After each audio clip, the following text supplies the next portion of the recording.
El mercado inmobiliario en Estados Unidos está empezando a darse la vuelta. Se están empezando a observar las primeras fracturas en el mercado hipotecario que recuerdan bastante al inicio de la crisis de 2008. 2021 fue un año de total exuberancia en Estados Unidos, donde los compradores pujaban al alza por las viviendas con subidas de precio interanuales medias superiores al 20%.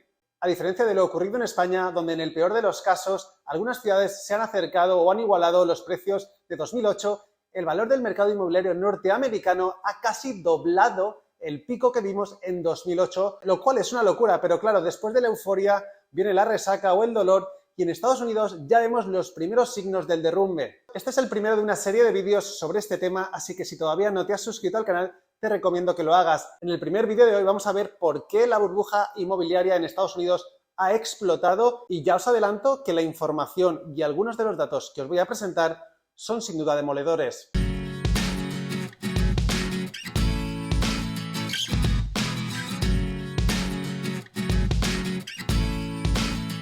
Todo el mundo sabe que Estados Unidos ha tenido un mercado inmobiliario alcista ultraestimulado con unas tasas de apreciación al nivel de la anterior burbuja. Esta revalorización de doble dígito sobre una base ya muy alta por la subida que vimos en el anterior ciclo ha hecho que actualmente el valor medio de una vivienda en Estados Unidos sea de $375.000 en comparación con $218.000 que veíamos en 2007. Sin embargo, los salarios medianos, es decir, la mediana de los salarios de los americanos, no ha subido de la misma forma, pasando de $32.000 a $42.000 en los últimos 15 años. Esto, unido a la subida de tipos de interés, ha provocado que la gran mayoría de americanos actualmente no pueda acceder a una vivienda. De hecho, como podéis ver en el siguiente gráfico, el esfuerzo que tienen que realizar los estadounidenses para adquirir una propiedad está en máximos de 2006. Los tipos ultra bajos y la facilidad para comprar una vivienda en Estados Unidos con entradas o down payments tan bajos como un 5% en muchos casos han posibilitado que se formara una burbuja importante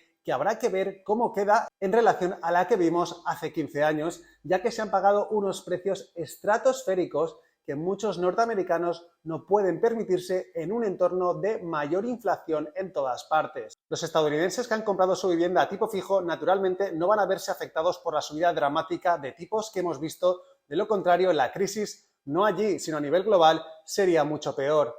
A diferencia de España, es muy importante que entendáis que en Estados Unidos no es tan raro comprar una casa con solo un 5% de entrada o down payment. Eso significa que una persona que tiene unos $20.000, $30.000 ahorrados podría acceder a una primera vivienda de hasta $400.000. Esto sería inviable en España y esto es muy importante ya que hace que los precios de la vivienda suban más rápidamente y puedan alcanzar valoraciones que no alcanzarían si los bancos o las entidades financieras fueran más restrictivas. Como imaginaréis, tras los últimos años de subidas de precio estratosféricas, muchos perfiles no podían conseguir hipotecas tradicionales en sus bancos, ya que no tenían la solidez financiera necesaria para poder acceder a un préstamo hipotecario típico. Podría ser el caso de inmigrantes, trabajadores con impagos pasados sin buen rating crediticio, trabajadores a tiempo parcial o incluso trabajadores autónomos. Estos perfiles no tenían forma de sumarse al sueño americano. ¿Qué hicieron entonces? Buscar fuentes de financiación en otras partes y una de ellas es la que se conoce como prestamistas no bancarios, es decir, entidades financieras que prestan a aquellos que no pueden conseguir una hipoteca tradicional. Estas entidades no son bancos y por eso tienen una regulación distinta y más laxa a la hora de conceder préstamos. Estas empresas tienen sus propios filtros y luego venden estas hipotecas en un mercado secundario, que es algo muy típico, algo similar a lo que ocurría con la crisis de la subprime en 2008. ¿Cuál es el problema realmente? Que el 30 de junio, hace tan solo un mes, First Guaranty Mortgage Corp, una gran entidad financiera con sede en Dallas, que llevaba en el mercado más de 30 años, se declaró en quiebra despidiendo al 80% de la plantilla y dejando a deber casi $500 millones a entidades bancarias que le habían proporcionado fondos. Para que os hagáis una idea, First Guaranty había otorgado hipotecas por valor de 10.600 millones solo el año pasado. ¿Caso aislado? Ojalá. Solo una semana después, Sprout Mortgage sucumbió y se declaró en quiebra también, dejando en la calle a más de 300 personas. De hecho, los empleados se quedaron en shock porque no tenían ni idea, no fueron avisados legalmente y de hecho, si no me equivoco, van a demandar a la empresa por estos despidos sin el aviso legal. Estas dos empresas han sido las primeras en caer y lo peor es que las razones para su caída son realmente lo más preocupante. Quizá no lo sepáis, pero durante los últimos 2 años casi el 70% de todas las hipotecas concedidas en Estados Unidos se llevaron a cabo por estos prestamistas no bancarios. Lo que eso significa es que la mayor parte del capital que ha fluido hacia el mercado inmobiliario de Estados Unidos en los últimos años proviene de empresas que están menos reguladas y que tienen una mayor probabilidad de hundirse en caso de una recesión económica. Además, lo que es preocupante es que en este caso, por ejemplo, en 2020, el 68% de los préstamos fueron otorgados por este tipo de entidades, lo cual supera el pico de la anterior burbuja, donde por aquel entonces el 48% de los préstamos eran otorgados por este tipo de entidades. Tras el estallido de la última burbuja, los bancos dejaron de prestar y podéis ver que estos préstamos sufrieron una gran caída que agravó la crisis de la vivienda y no es descartable que podamos ver algo similar a finales de 2022 y 2023. ¿Qué le ocurre al precio de la vivienda cuando los prestamistas entran en quiebra o simplemente dejan de prestar dinero? Pues que sin hipotecas o con hipotecas mucho más caras, la gran mayoría no puede comprar, con lo cual la compraventa de viviendas va a colapsar y los precios van a seguir el mismo camino. Obviamente dependerá de los mercados, pero vamos a empezar a ver recortes importantes en los precios de la vivienda. De hecho, ya lo estamos viendo, sobre todo en las ciudades más sobrevaloradas. Tened en cuenta que la subida de la Fed ha pillado a todos a contrapié por su magnitud y rapidez, pasando los tipos de interés de las hipotecas del 3%, lo cual sería el máximo que hemos alcanzado por España más o menos últimamente, a casi el 6%. 5 y pico están firmando los que firman hipotecas en estos momentos. Muy pocos americanos pueden permitirse comprar a ese coste y muy pocos inversores van a comprar con un coste tan alto del capital y con un mercado que se ha dado la vuelta a la baja. Además, algo que me preocupa especialmente por cómo funcionan los negocios en Estados Unidos son los especuladores que hacían house flipping, digamos, comprar, reformar y vender.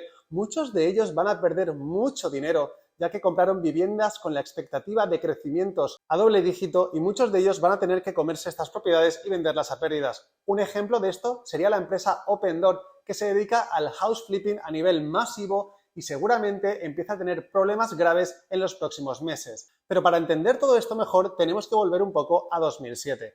Cuando la vivienda colapsó en 2008, mucha gente puede cometer el error o puede creer que se debió principalmente a las ejecuciones hipotecarias. Pero lo que realmente pasó en esencia es que los bancos y los prestamistas hipotecarios dejaron de conceder préstamos. Así pues, si querías comprar una vivienda en 2010 o 2011, conseguir una hipoteca era muy complicado, ya que el crédito se congeló casi totalmente. El mercado inmobiliario de Estados Unidos no puede funcionar sin estos prestamistas no bancarios y muchos de ellos están o van a estar en una precaria posición financiera pronto. Prestad atención a Loan Depot, que es la cuarta entidad más grande en la concesión de hipotecas en Estados Unidos, con 137.000 millones de préstamos concedidos en 2021. Esto, como veis, fue más que JP Morgan y Bank of America. Lo preocupante de esto es que Loan Depot puede estar en problemas. No hay que mirar más que al precio de sus acciones. En este momento cotiza a 1,70, lo cual supone un derrumbe del 85% en el último año.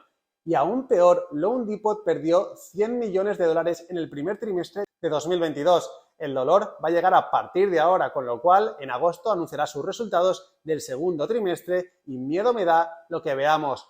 Ojo que estamos hablando de que el cuarto prestamista hipotecario más grande de Estados Unidos está perdiendo dinero y está siendo tratado por el mercado como si fuera a quebrar. ¿Qué pasa si Loan Depot se va a pique? Bueno, más allá de que sus proveedores de capital perderían todo o gran parte de lo prestado, lo que significaría es que habría menos préstamos y menos hipotecas disponibles para la compra de vivienda. Y lo más preocupante realmente es que eso causaría un efecto contagio que provocaría que otros prestamistas no bancarios sufrieran de la misma forma. Para aquellos que puedan estar pensando que esto es una exageración, mirad lo que ya se viene diciendo desde hace un tiempo. Los reguladores ven a las entidades no bancarias como un riesgo potencial para el sistema financiero americano. Estos prestadores no tan regulados como los bancos conceden cada vez más hipotecas en Estados Unidos. Este informe comentaba que estas firmas tienen relativamente menos recursos para absorber shocks económicos y la mayoría de ellos no tienen una base financiera estable. En su lugar dependen de financiación a corto plazo, la cual podría desaparecer en momentos de estrés. Problemas de un prestamista no bancario podría causar que aquellos que les proveen de capital se cuestionasen la viabilidad de otras entidades del mismo tipo. También se habla de un posible riesgo en caso de quiebra de este tipo de entidades. En el caso de que se les corte la financiación y no puedan cumplir con sus obligaciones, muchos prestamistas podrían ir a la bancarrota, que es lo mismo que pasó durante la crisis subprime, cuando la mitad de estos bancos colapsaron. Aunque es cierto que los bancos tradicionales han cumplido más o menos su trabajo y no se han lanzado a dar hipotecas a lo salvaje a todo el mundo, lo cierto es que el riesgo hoy en día parece similar a hace 15 años. Y vais a ver por qué. A partir del crash de 2008, la Fed empezó a comprar hipotecas como si no hubiera un mañana. Empezaron con estas compras en 2008 y a principios de este año tenían en cartera 2,7 billones de dólares. ¿Eso es mucho o poco? Pues bueno, es el 25% de todo el mercado hipotecario, lo cual presionó las hipotecas y los tipos de interés a la baja e hizo que los bancos estuvieran más dispuestos a prestar, ya que sabían que la Fed era un comprador de último recurso. Pero el problema es que la Fed ha dejado de comprar estas hipotecas y ahora incluso podría llegar a vender algunas de estas hipotecas en el mercado. Esta falta de apoyo del Banco Central en el mercado hipotecario es una de las razones por las que los tipos hipotecarios están aumentando con fuerza y una de las razones por las que First Guaranty y Sprouts han quebrado. Prestad atención a esto porque es súper importante. First Guaranty a mediados de junio empezó a tener problemas y, como veis, ya no podía continuar operaciones sin una inyección importante de nueva liquidez. Y lo realmente preocupante es que, a pesar de sus mejores esfuerzos, no fueron capaces de recaudar capital en forma de equity o de recibir fondos prestados. Es decir, que cuando First Guaranty fue a recaudar más dinero para salvar a la empresa y continuar con las operaciones, no pudieron hacerlo, lo cual sugiere que este no es un problema aislado y que otros prestamistas no bancarios probablemente tengan que declararse en quiebra en los próximos meses. Hasta ahora hemos visto que el colapso en la demanda hipotecaria y la falta de apoyo de la Fed ha producido la quiebra de estas empresas. Sin embargo, alguien tiene que haberse dado cuenta de esta situación. Como imaginaréis, los grandes actores ya están moviendo ficha. Uno de los mayores propietarios de viviendas en Estados Unidos está tratando de deshacerse de una parte de su cartera inmobiliaria por valor de $1.000 millones, lo cual es bastante curioso, ya que hace unos meses los medios de comunicación parecían vender la idea en Estados Unidos de que los inversores de Wall Street iban a seguir comprando casas a lo loco. Por si esto fuera poco, estamos viendo un importante repunte de stock de vivienda en este momento, lo cual es un problema porque era una de las razones por las que la vivienda se mantenía fuerte, lo cual sugiere que puede que estemos al comienzo de la próxima crisis inmobiliaria. ¿Qué están haciendo los principales bancos en la concesión de hipotecas? Pues bien, Wells Fargo y JP Morgan han hecho una serie de movimientos que confirma que las cosas pintan mal. Estos dos bancos han dicho que planean reducir su volumen de hipotecas.